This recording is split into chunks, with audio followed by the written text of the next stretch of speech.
കോട്ടയം കടുത്തുരുത്തിയിൽ വയോധികനെ വീടിനുള്ളിൽ മരിച്ച നിലയിൽ കണ്ടെത്തിയ സംഭവം കൊലപാതകം. മാന്നാർ മൂർക്കാട്ടിൽ മാത്യുവിനെ വീടിനുള്ളിൽ വെച്ച് മകൻ ചവിട്ടിക്കൊല്ലുകയായിരുന്നുവെന്ന് പോലീസ്.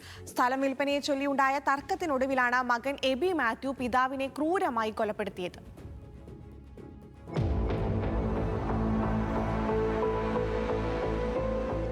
ഈ മാസം 25-നാണ് 80-കാരനായ മാത്യുവിനെ വീടിനുള്ളിൽ മരിച്ച നിലയിൽ കണ്ടെത്തിയത്.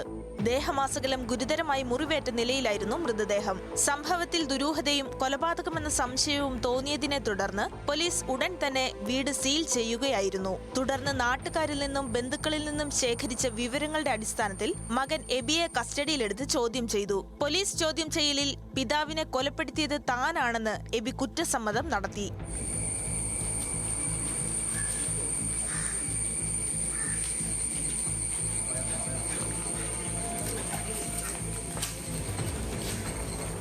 മദ്യപിച്ചെത്തിയും അല്ലാതെയും എബി സ്ഥിരമായി പിതാവ് മാത്യുവിനെ ആക്രമിക്കാറുണ്ടായിരുന്നു.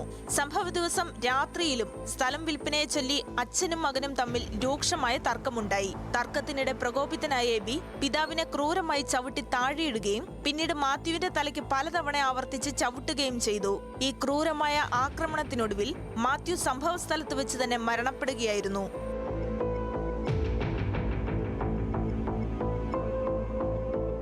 വൃദ്ധനായ മാത്യുവിനെ അതിക്രൂരമായാണ് മർദ്ദിച്ചതെന്ന് വ്യക്തമാക്കുന്നതാണ് പ്രാഥമിക പോസ്റ്റ്മോർട്ടം റിപ്പോർട്ട്. അക്രമത്തിൽ മാത്യുവിന്റെ ശരീരത്തിലും തലയിലും ഗുരുതരമായ പരിക്കുകളേറ്റിരുന്നു.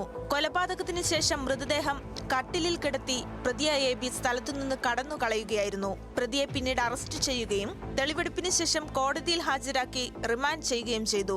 ഈ കൊലപാതകത്തിന് പിന്നിൽ സ്ഥലം വിൽപ്പനയെക്കുറിച്ചുള്ള തർക്കത്തിന് പുറമെ മറ്റെന്തെങ്കിലും പ്രകോപനങ്ങളോ മുൻവൈരാഗ്യങ്ങളോ ഉണ്ടോ എന്നതുൾപ്പെടെയുള്ള കാര്യങ്ങളിൽ പോലീസ് വിശദമായ അന്വേഷണം നടത്തിവരികയാണ്. ന്യൂസ് മലയാളം, കോട്ടയം.